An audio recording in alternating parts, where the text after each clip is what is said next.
I never planned to be the other woman. But when Daniel walked into the coffee shop where I worked in downtown Chicago, something in his eyes made me forget every rule I ever set for myself. It was a rainy Tuesday morning in October. The kind of day where the wind cuts through your jacket and the sky looks like it might never clear. I was wiping down tables when he came in, shaking water from his expensive coat. Tall, maybe 45, with graying temples and a smile that seemed both warm and sad at the same time. "Good morning. Black coffee, please, and whatever pastry you recommend." I suggested the almond croissant. He took it without looking at the price. That should have been my first clue about the kind of life he lived. He started coming in every Tuesday and Thursday. Always the same order. Always that same tired smile. By the third week, he knew my name. "Sarah, right? I saw it on your name tag. Pretty name. Thank you. Daniel, according to your credit card." He laughed. Fair enough. Our conversations started small. Weather. Traffic. The best routes to avoid construction on Lake Shore Drive. But gradually they deepened. He told me he worked in finance. That he traveled a lot. That Chicago felt less like home and more like a hotel he kept returning to. I told him about my dreams of opening my own bakery someday. About how I moved to Chicago from a small town in Indiana with nothing but 2 suitcases and hope. About my tiny studio apartment in Logan Square where the heating barely worked but the rent was affordable. He listened in a way most people don't. Really listened. Like my words mattered. The first time he asked me to dinner, I said no. I had seen the wedding ring. Thin gold band on his left hand that he unconsciously twisted when he talked about his day. "I'm married, Sarah. But I'm not happy." Does that sound like a terrible excuse? It sounds honest. My wife and I, we're strangers living in the same house. Have been for years. We stay together for appearances. For business connections. Her father is my biggest investor. I should have walked away then. Should have kept our relationship confined to coffee and polite conversation. But loneliness has a way of making bad decisions feel like the only option. I had been alone in Chicago for 3 years. My friends from Indiana had moved on with their lives, married, had children. My days blurred together in a cycle of early mornings at the coffee shop, late nights studying pastry recipes, and weekends spent in my apartment watching other people live their lives through my window. So when Daniel invited me to dinner again 2 weeks later, I said yes. We went to a quiet Italian restaurant in Lincoln Park.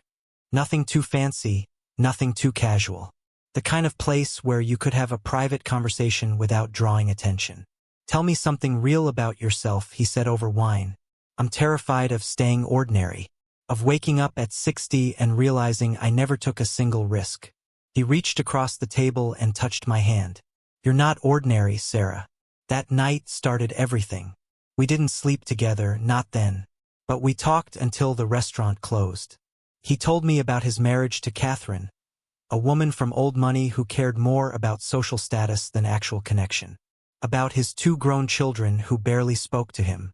About the empty mansion in Winnetka where he slept in a separate bedroom from his wife. I told him about my mother who died when I was 23. About my father who remarried 6 months later and made it clear I was no longer part of his new family. About the shame of being 28 and still serving coffee while my high school classmates posted photos of their perfect lives on social media. We became each other's escape. For 6 months, our relationship existed in stolen moments. Tuesday and Thursday coffee. Occasional dinners when Catherine was traveling. Late-night phone calls when he fought with his wife and needed someone who understood him. I told myself I was different. That what we had was special. That eventually he would leave her. But the pattern became clear. He only reached out when his marriage was difficult. When Catherine criticized him at a charity event. When they fought about money or his lack of interest in her social climbing. When he needed to feel wanted. And I accepted it. The crumbs. The last-minute cancellations. The holidays spent alone while he played happy family. The knowledge that I would never be his priority. Because crumbs from Daniel felt better than the feast of emptiness I had been living on before. The real humiliation started on a cold February evening. I had convinced myself that our arrangement was temporary. That patience would be rewarded. But that night shattered every illusion I had carefully constructed.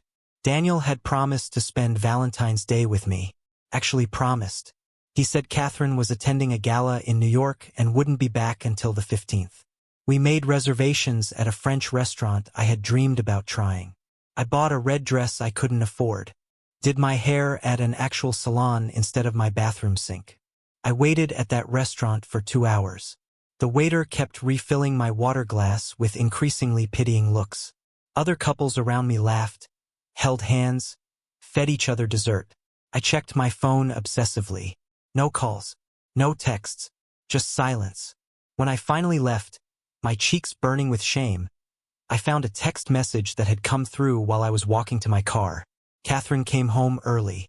Had a surprise planned for me. I'm sorry, Sarah. I'll make it up to you. He didn't make it up to me. He never did. 2 weeks later, he showed up at the coffee shop looking exhausted. Catherine had accused him of having an affair at the Valentine's dinner she had planned. They had fought for hours. He needed to talk. I almost told him to leave. Almost said that I was done being his emotional support animal. But when he looked at me with those tired eyes and said, "Please, Sarah, you're the only one who understands me," I melted. We went back to my apartment. He cried on my couch. Told me how Catherine had thrown a plate at him. How she threatened to tell her father about the affair she suspected. How trapped he felt. I held him, comforted him, had sex with him in my cramped bedroom while he whispered that I was the only real thing in his life. Then he left at midnight because he couldn't risk Catherine waking up and finding him gone. I sat on my bathroom floor and cried until dawn. The pattern intensified. He would disappear for weeks, then suddenly appear when things were bad at home.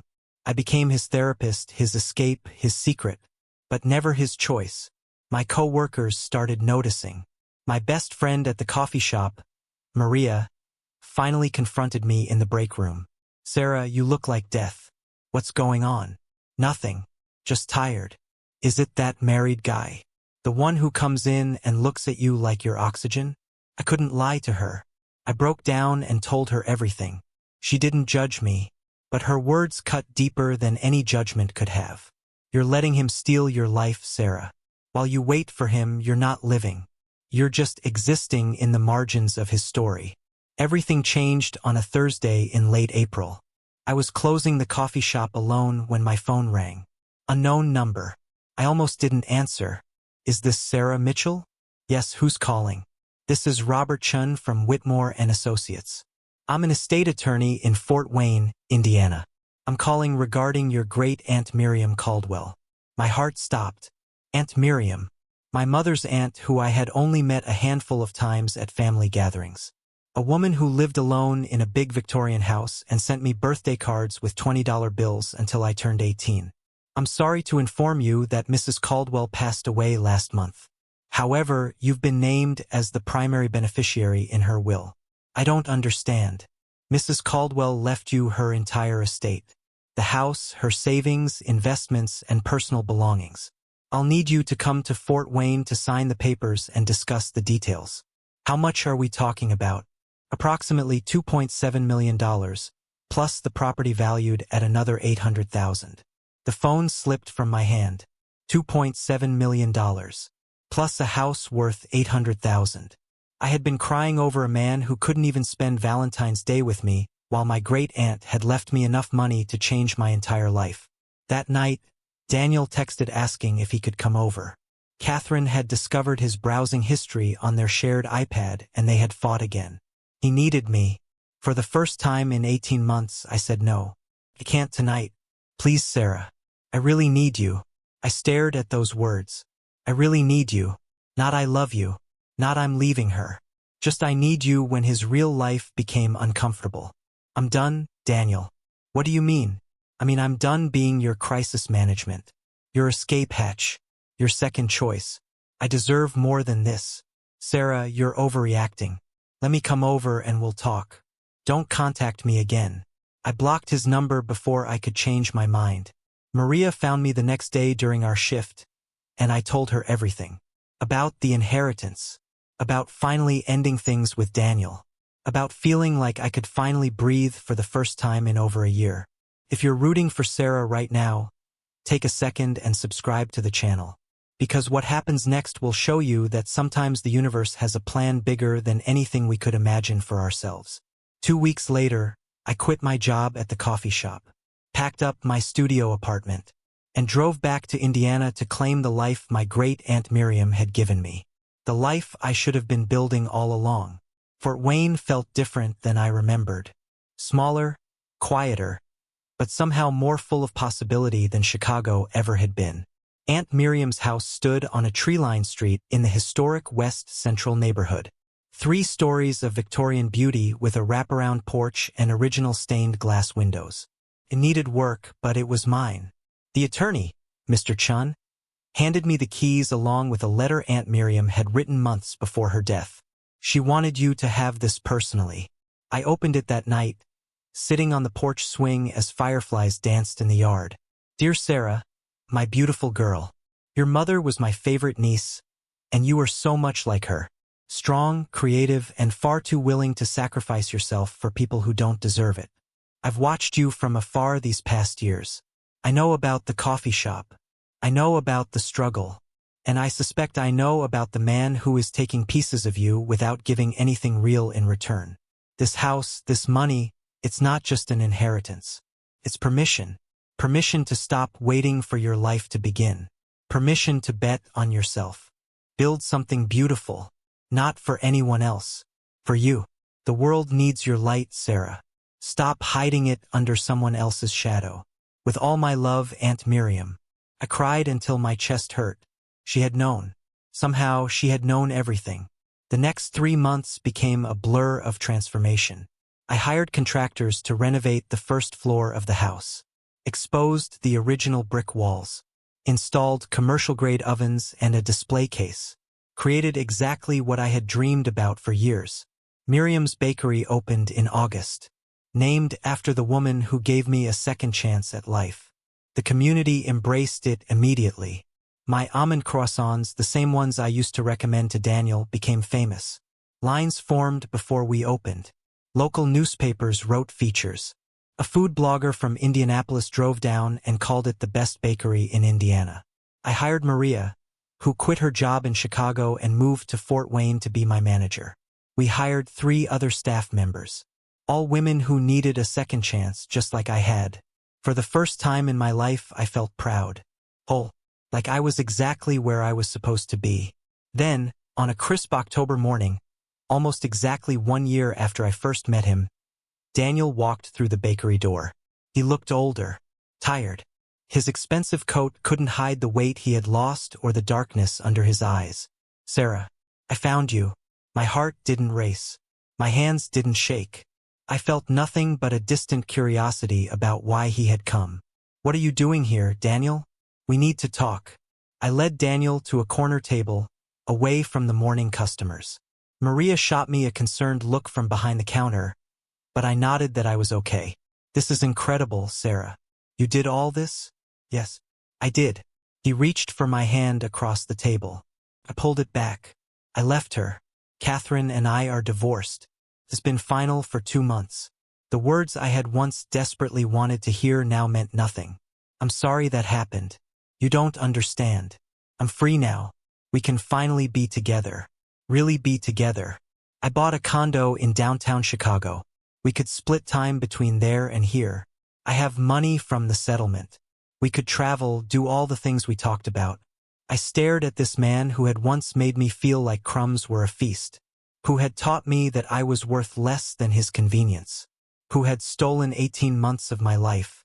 Daniel, why did you leave her? Because I realized what I lost when you blocked my number. You were the only honest thing in my life. No, why now? Why after a year of silence? He looked down. Catherine's father found out about us. Cut off all his investments in my firm. She filed for divorce to save her family's reputation. I lost almost everything in the settlement. There it was. The truth underneath his romantic declaration. So you didn't leave her because you loved me. You left because she destroyed you financially and socially. And now you're here because you think I'll save you. Again. Sarah, it's not like that. It's exactly like that. You only ever looked for me when things fell apart with her. When you needed someone to make you feel better about your choices. I was never your priority. I was your painkiller. His face crumbled. I searched for the feeling I used to have when he looked sad. The desperate need to fix him, comfort him, be whatever he needed. It wasn't there anymore. I inherited money, Daniel. Enough to build this. Enough to never have to settle for scraps again.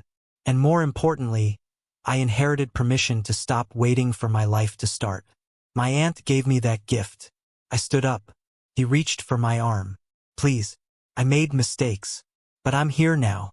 Doesn't that count for something? Counts for exactly what it is. Too little, too late. You had a year to find me, to fight for me. But you only came when you had nowhere else to go. Maria appeared at my side, protective and fierce. Everything okay here? Sarah? Everything's perfect. Maria. This gentleman was just leaving. Daniel stood slowly, defeated. At the door, he turned back one last time. I really did love you, you know. Maybe you did. In the only way you knew how. But I deserved more than that. And now I have it. 3 years later, I stood in front of Miriam's Bakery's 5th location. This time in downtown Indianapolis, watching the ribbon-cutting ceremony with a sense of peace I never knew was possible. Maria stood beside me, now a full business partner. We had expanded beyond my wildest dreams. 5 locations across Indiana. A wholesale business supplying restaurants and hotels. A baking school where we taught underprivileged women the skills to build their own futures. The girl who once accepted crumbs had built an empire from scratch. My phone buzzed. A text from James, the contractor who had renovated the original bakery.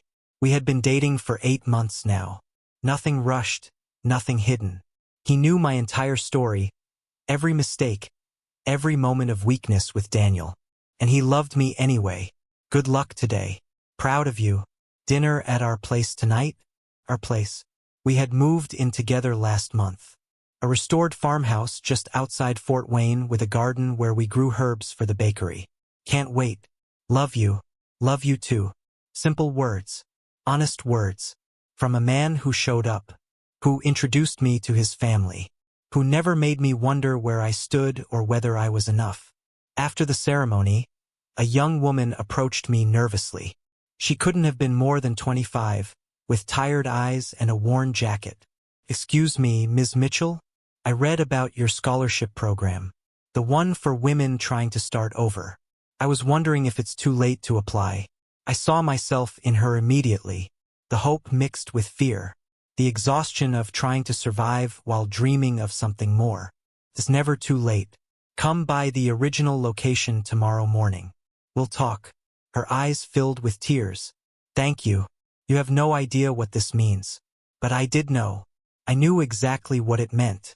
That night, over dinner with James, I pulled out my laptop and showed him the plans for location number 6. Denver, Colorado.